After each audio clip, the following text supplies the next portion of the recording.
Dear listeners, welcome to a new special series episode of the podcast about enzymes and molecules, where we interview directors of institutes. I am Roberta Foresti, professor of biochemistry at the University of PARCC Retail and researcher at the Mondor Institute of Biomedical Research in France.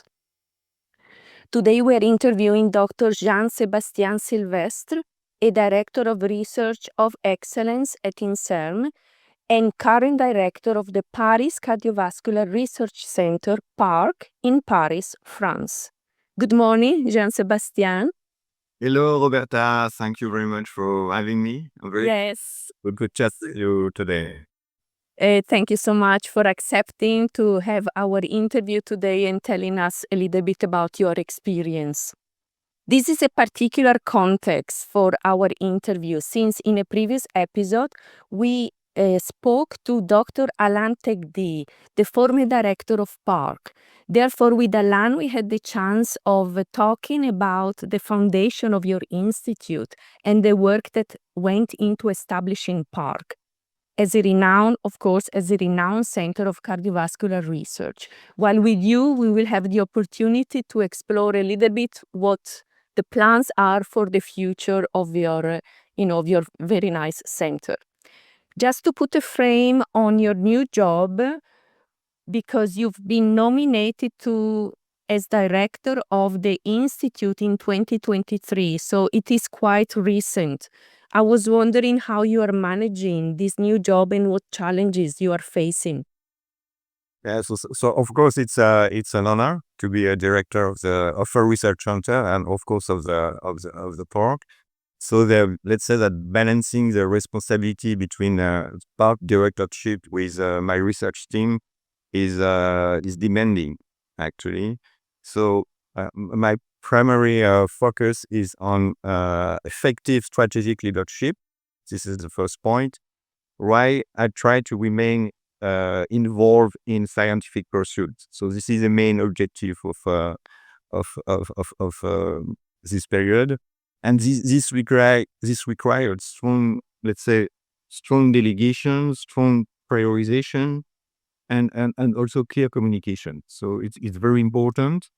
And I do believe that I need to create a strong collaborative environment. It's a key point to be efficient as a director and also as a team leader. It's interesting that you are making a parallel to your activities as a director of the center and director of your research team. I assume you have some kind of common denominators in these two activities. Yes, indeed, because first, I think it's very important to be a scientist and to be able to be a research director of a research center, because it's very important because you need to understand the work of your team. You need to feel where they want to go, and you need to understand their research. Actually, it's very important because after that you can adjust your policy and you can adjust your investment. You can adjust your human resources policy and all this kind of stuff. So for me, it's not that different, actually. Yes, the way you put it, I can see. Yes. It's not that different, actually. So yes, I can see. Was this something that you were aspiring to since the beginning of your career? This position of director guiding a big institute, or something, this was not something that really came to your mind when you were initially embarking in a research career? Of course, no. I mean, of course, my initial passion was for fundamental research. This is the primary objective of my career. And I think it was just an opportunity, and so the opportunity comes, and then it's I do believe it's really important to pursue this kind of opportunity, and you never know unless you try, right? So we'll see. Yes. What I will be able to do, but for me it's an opportunity. It's very interesting, and I don't have any negative feeling regarding this position, actually. So I assume the responsibility of the direction, and also assume the fact that actually my job on a daily basis has changed. But it's okay. It's a new position, let's say. It's a new challenge, of course. Well, I imagine that not many people, when they start their own research career, their main goal at the beginning is to be a director of an institute. But maybe some people already, manifest these leading characteristics that maybe are good and are required for this kind of position. So probably maybe though you were not thinking about this when you started. Maybe the people around you were already noticing your leading personality, and the fact that you were able maybe to bring people together and give them directions and give them the opportunity to develop their science. Well, I do not know, but I hope maybe this is the case. Maybe maybe I have been selected because somehow somewhere I have some qualities. So, but I don't know.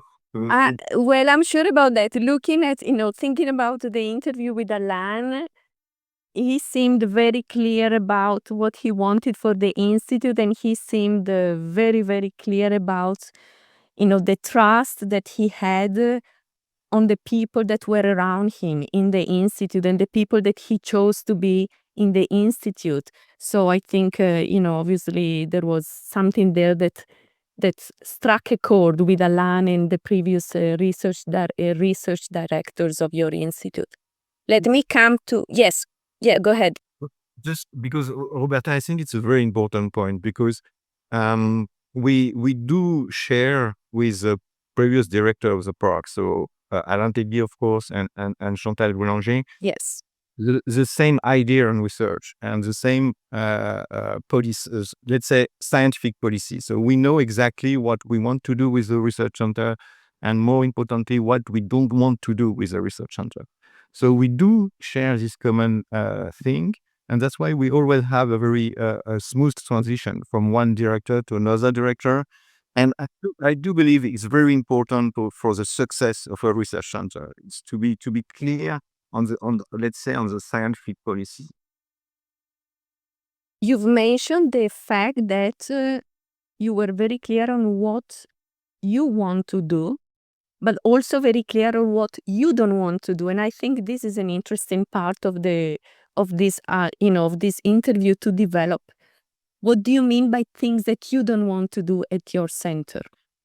So what we don't want to be a research center where we accumulate the research team, whatever the quality of the team actually. So we do want to develop a scientific signature for the research center. So our scientific signature is around cardiovascular and renal disease. Yes. It's a real decision that we have decided to be a research center dealing with this kind of research. And it's very important for us to have this scientific signature and then to build, to develop, to recruit different teams working in these specific areas. So when you're saying the things that you don't want to do, really you are talking about the scientific subjects that you do not want to introduce in the park. Exactly. We are very clear on the scientific policy. We are very clear on that. This is the first thing. And the other important aspect of our scientific policy, we want to work in the continuum of basic research, translational research, and clinical research. And we don't want to indicate that one type of research is better than the other one. So this is very important for us. And we want to work in the both direction, from fundamental research to clinical research, and from clinical research to fundamental research. So this is really important for us. From what you're saying, I would think that one positive aspect of this strategy is that you are very focused on what you want and what you want to develop. On the other side, you said even if a team is an excellent team, but it doesn't fit into this framework, then you would not accept to host this team, let's put it like this. So maybe you are also missing opportunities of developing new talent by doing this. Just a question of the that came to my mind as you were telling me this. Yeah. Of course, that maybe we were missing some opportunity. Maybe we are missing some very interesting and talented research scientists. But I think on the long term, I think that it's a good point for the research center, especially because we have to adjust a little bit our scientific policy to the size of the research centers, which is very important, and also to the micro environment, because there is a competition with the other research center in France and in Europe and in worldwide. So that's why I really do believe that a research center should be known for something, should be known for his scientific expertise. Because, for example, if you have a research team at Yale University, let's say, you can do whatever you want. You are Yale University. Whereas in France, the structure of the research and the landscape of research is completely different. So you need to indicate and to tell to everyone, okay, we are here and we are good at this. You cannot be good in different expertise, but you need to be good, and you need to have a lot of people working around this scientific expertise to be known. So that's why we have taken this option, actually. Yes, very interesting. You've started to mention a little bit your research interests. And can you tell us a little bit about your story? Yeah, sure. So I'm born in Chambéry. So I don't know where you know where it is. It's close. It's in the Savoie region. So it's close to the border with Italy. I see. So and then my university studies began in Grenoble, which is a larger city close to Chambéry. And then I moved to, as a lot of young French students, I moved to Paris for my master degree. So I did my PhD over there. So I obtained my PhD in 1998.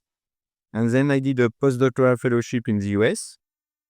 And then I became first actually associate professor at the university. So it was in the late in 1999, actually.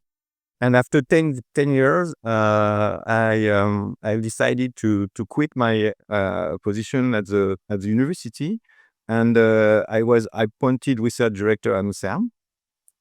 And at that time, I moved to the PARCC Cardiovascular Research Center, where it was the opening of the center, actually, at that time. So it was around 2009, something like that. I see. So yours is not really the classical where people either go into teaching and doing science and teaching, or only science. But why did you quit your assistant professor position? Because I think it's because I wanted to be excellent in research, and when you are associate professor at the university, you have to teach a lot. So it was a little bit difficult. And also at that time there was a policy at INSERM where they have opened the position of research director to not only the INSERM staff but also outside INSERM. So I took my chance. Yes, I agree with you that if you are also, I am professor and researcher, and You know what I'm talking about, right? absolutely, absolutely.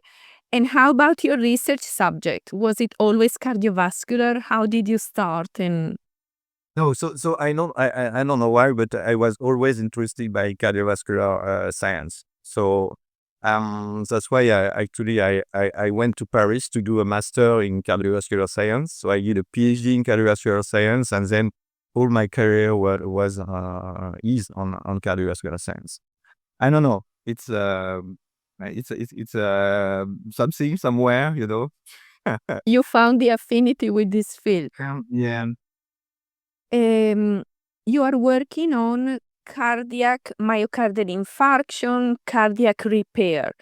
And while I was researching a little bit your publications, I really was attracted by the fact that you are looking at the interaction between inflammatory cells, the cardiomyocytes, fibroblasts, other cell types that when there is some kind of damage to the heart, then they all have to work together in order to stimulate and induce the repair of the heart.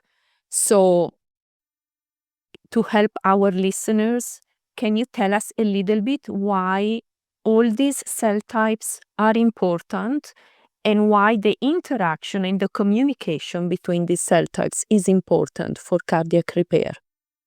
Yeah, so we work on this field for more than 20 years now. So let's say that my overall career is focused on, let's say, tissue repair after ischemia.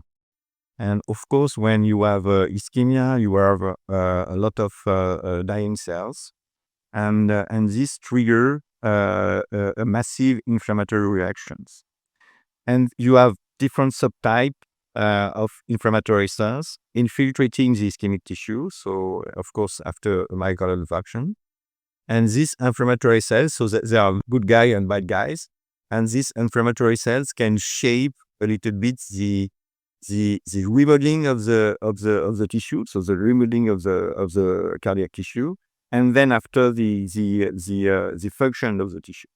So this is what we are working on. We are working on, say, on the dialogue between the inflammatory cells and the cardiomyocyte. So within the heart, but also outside the heart, because this is important for us, is to have a integrative view of the process. So the heart, but also the dialogue between the heart and the bone marrow, the heart and the spleen, for example, for inflammatory cells. Interesting. So you are saying that once we have, for example, a myocardial infarction, when cells are dying, we are assuming that the majority of the cells that are dying will be cardiomyocytes, because in the heart, the majority of the biggest number of cells is the cardiomyocytes. The cardiomyocytes are dying and they will stimulate this inflammatory response. And because of some type of communication, whatever is released by these cardiomyocytes that are dying is stimulating and affecting, triggering this inflammatory response. And of course, you talked about good guys and bad guys. What do you mean about this? Because so with the development of all this technology, especially single cell and spatial transcriptomic approach, and cytometry also, it appears that there are, for, let's say, if we are talking about macrophages, so we know now that there are a lot of different subset of macrophages, and this different subset of macrophages can either stimulate or either block the repair of the infarcted heart. So this inflammatory cells has the potential to control a lot of things actually within the heart. So it can control, for example, the survival of the cardiomyocytes. It can control the size of the scar. It can control the fibrosis. It can control the angiogenesis and etc. So overall, the inflammatory reaction is a key player in the ischemic environment. Absolutely. Just one question to be more precise. Are these good guys and bad guys there at the same time after the infarction, or they come at different times after the damage? No, it's a good point. Of course, the kinetic is very important, and the number of these different subpopulation of cells can be different according to the time after, let's say, the onset of ischemia. So it is clear that in during the acute phase, it's mainly the bad guy which are infiltrating the heart. So inflammatory monocyte and then inflammatory macrophages, cytotoxic lymphocyte, B lymphocyte. And then after this acute phase, the number of inflammatory cells which can exert positive effect on the cardiac tissue increased, and then they are here to try to repair the infarcted heart. A philosophical question. Nature usually tries to privilege survival. So when you tell me that there are these bad guys, I am thinking, why should nature develop a response to a damage like that of the heart and stimulate a negative response? If we think that this macrophage is the initial ones that intervene during the acute phase of inflammation, there must be a meaning, I think, here. From a philosophical, evolutionary point of view, how do you see this? Because nature also love balance and equilibrium. So the main problem here is that, of course, let's say, for example, if a diabetic patient is doing myocardial infarction, Yes. this will impact the activity of the inflammatory cells. So even if at the beginning, let's say, the macrophages should have a benefic role in the cardiac tissue, I mean, the micro environment can completely transform their activity. So even at the beginning, let's say that everything was done to be involved in the repair of the tissue. At the end of the day, all this type of modification can actually change the activity of the cells. This is true for all the cardiovascular risk factor. So diabetes, hypercholesterolemia, aging, etc. So actually the balance change according to the environment. Yes, very interesting. So maybe because we think about the fact that people are aging, and with aging we have all these diseases. So maybe this repair process was perfect when it was developed and during evolution for young people, because we know that we didn't used to live for so long. We used to live until about the age of 40. But of course, now the context is completely different because we have all these secondary diseases that we develop during aging, whether it is diabetes, whether it is hypercholesterolemia, or aging itself as a process. So I see you're thinking that the work of the macrophages, for example, is now changed because the microenvironment and the predisposition of people, because they have other diseases, is affecting the original, let's say, task of the macrophages, and it's changing a little bit how they work and how they can perform this crucial activity, which is part of removing the debris of the dead cells and then transforming this process into a repairing activity. Yes, exactly. For example, there is a good example of that. So you know that the characteristic of the heart is that it is a post-mitotic organ. So there is a very low ability of the cardiomyocyte to proliferate, and this is especially true in mammalians after birth. So we know now in experimental model of myocardial infarction that for example, if you induce a myocardial infarction in mice just after birth, within 7 days after birth, you will see cardiac regenerations, and the impact of the infarct on the cardiac tissue will be very low because you will have this reactivation of the cardiomyocyte cell cycle. But if you do the same experiment, let's say 10 days after birth, you will not have cardiomyocyte proliferation. So you will have a strong impact on the cardiac tissue. Very fascinating. We talked a little bit about techniques, and you talked about single cell sequencing and spatial transcriptomics. What is, in your opinion, considering your own field of research, some kind of new technologies that maybe are emerging, or maybe something that you would love to have in your own team, in your own institute, that will really help you to visualize how these cells are interacting, how these cells are working in promoting cardiac repair? Yeah, so of course, so I think that everybody recognize that one of the major breakthrough in this innovation approach during the last 5 years, maybe in this development of the, let's say, single cell and spatial transcriptomic approach, because it's very interesting. And also, so you can have access and you can, let's say, characterize all these different population of cells. And also, as you know, you can then try to modelize their interactions.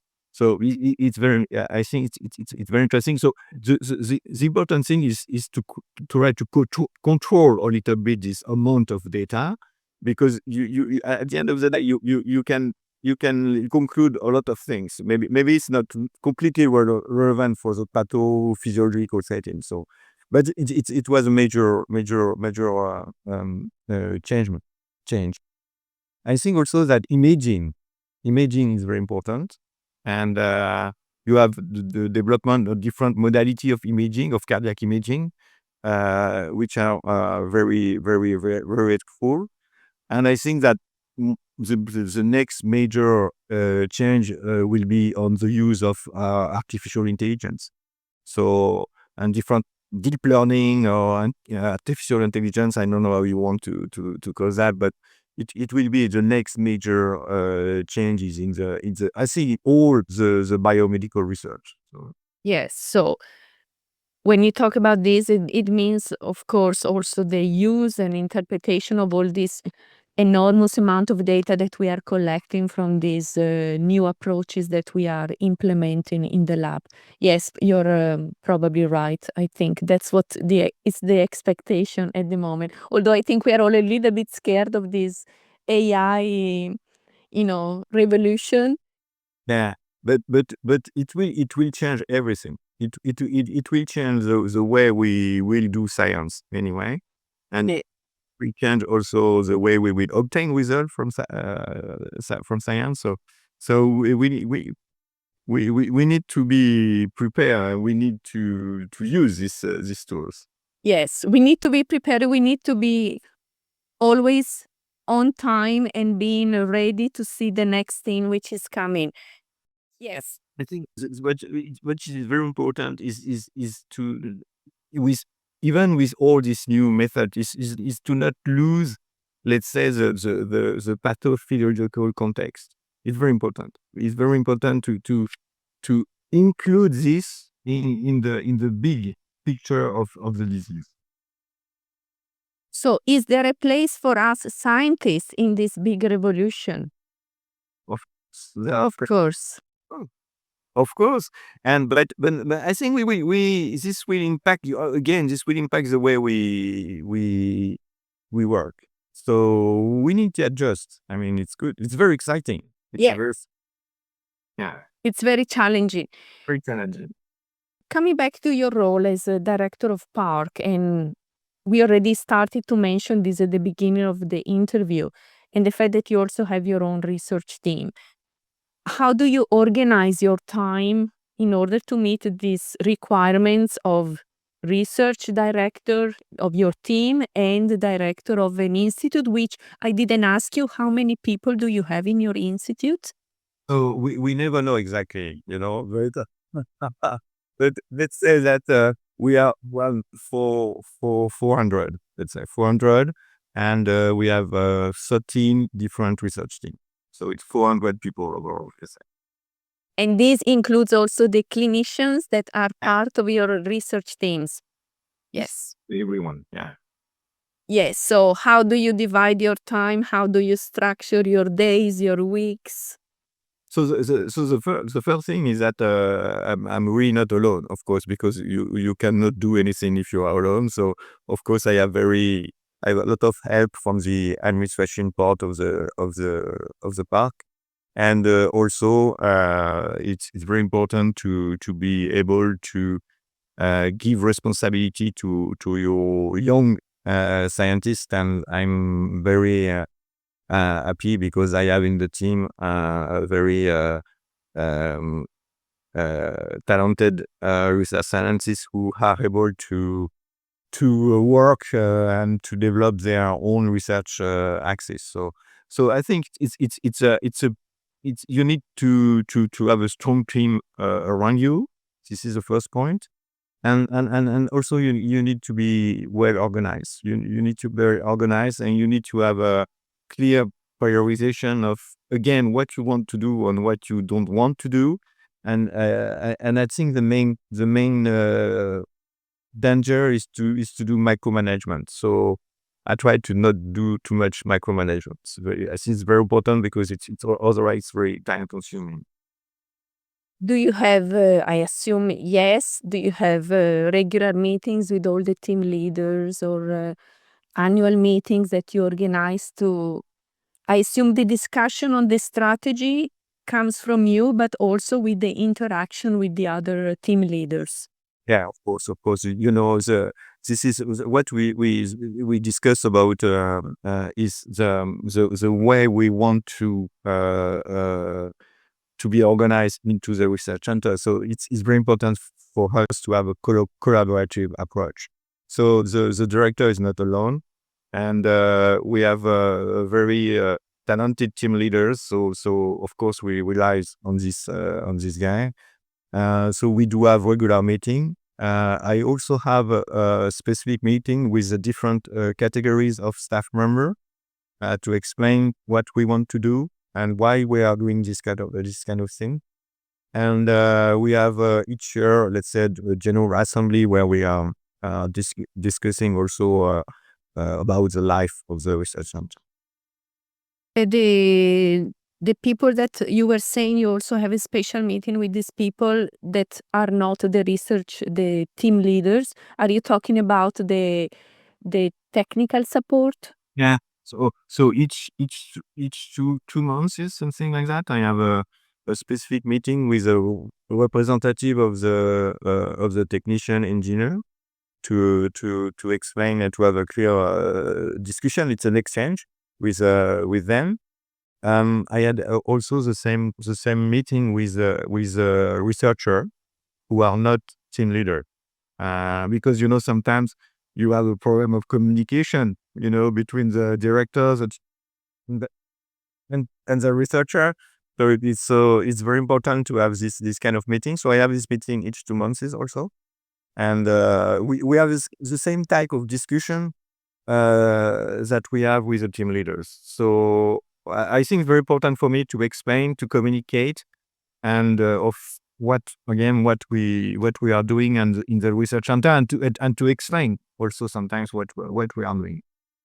This is excellent because I think one important point that you're saying is this fact that you communicate probably very regularly with the team leaders, but sometimes this communication is not passed over to the rest of the team. And the engagement of the technical support groups, I think is a very clever idea because at the end of the day, we need them so much. And they have such an important expertise that they bring to our research that it's very important to make them feel engaged and make them feel important for their contribution. I completely agree. It's a major point for the success of a research center. So I have this meeting with a representative of the technician, and then the representative have a meeting with all the engineer and technician. So like that again, we have a bi-directional communication, because on the next meeting they will tell me what was the discussion and what are the programs, if there are any programs. So it's a good way. I think it's very important to have them involved. and to keep them in the, let's say, in the strategy of the research center, and also in the trajectory of the research center. It's very important. So from this discussion that I'm having with you, I can see that communication is a very strong keyword for you. Communication in many directions, bi-directional, and with all the different actors that you have working in the institute. Very interesting. We know that the world of research is becoming more and more difficult. I think even though your center is so important and excellent, I think you're probably having the same kind of difficulties. In particular, we have, difficulties in recruiting young and motivated young scientists that can continue the future of our work. And I was wondering if you have some particular strategies that you are implementing to attract these new talents. So the thing is that I do believe that, I do agree with you. It's very important because we need to think about that, because when you are research director, you are director of research center, you need to deal with the present, but you need to think about the future. The future. It's very important because the way we are organized relied a lot on the quality of the team leaders. So the quality of the team leaders, we dictate a little bit the quality of the research team, and then at the end of the day, it will control the quality of the research center. So it's very important to be careful and to be able to attract a new generation of team leaders. This is very important. So we are trying to use all the tools that we have in the let's say in the landscape. And for example, there is a very good tool which is this Share Junior. It's very interesting because the problem that we have when we explain the system in France, it's not like in the US, because in the US you can have a package and you can say, okay, come to my research center, I will give you X million for 5 years, and then you will be on your own. Here in France, as you know, it's very different. So you need to be attractive. And this Share Junior is very interesting because at the end of the day, they will be recruited either at INSERM or either at the university. So the first strategy is to try to use the tools that we have. And the second strategy, of course, is I think it's very important, again, to be very clear of what you want in your research center.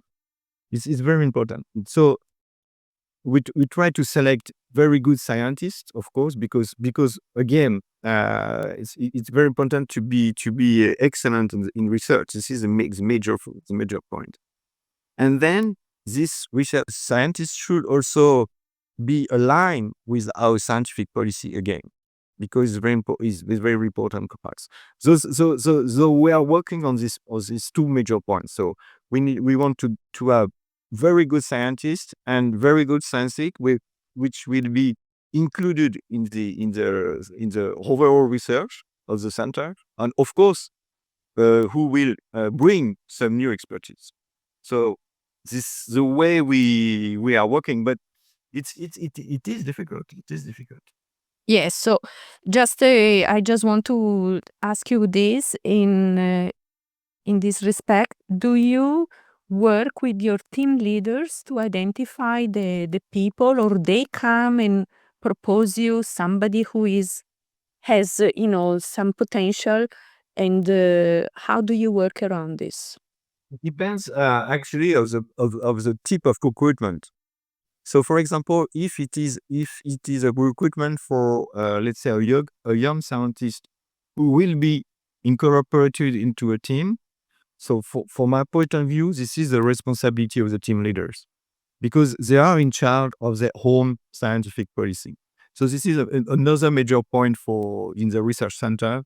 We do believe that with the expertise of the research team, you should give them also a kind of autonomy regarding the scientific policy, because they have autonomous. They have their own funding. So they have their own human resources, they have their own expertise. So it's very important to also give them the choice to include or not to include a new research scientist. If it is for a research team, it's I get Their responsibility. but if we want to attract a research team, then we will discuss all together. So we have this discussion of all together because are we okay with this new team? Is the expertise is good? Is this a good value for the research center? So Yes, and the integration. so we have this kind of discussion at the point. Yes, of course. But not at the team level. So I do believe this is the responsibility of the team leader. Another question that is stimulated by this: are you paying any attention to gender balance when you're doing this kind of thinking about this kind of strategies, or not? No, we do, but as you know, we have some difficulties, right? Because let's for example, in the research center overall, we have like 30% of researchers who are women, and so it's a problem. We need to be better on that, but we do pay attention to that. And for example, in October of this year, we have recruited a new ATIP Avenir team who will be directed by the talented young woman. So Excellent. Very nice. and we pay attention to that. It's important. Yes, of course. And at the end of the day, you might want to pay as much attention as you can to this aspect, but it depends also on who are the candidates. You cannot exactly. Of course, the primary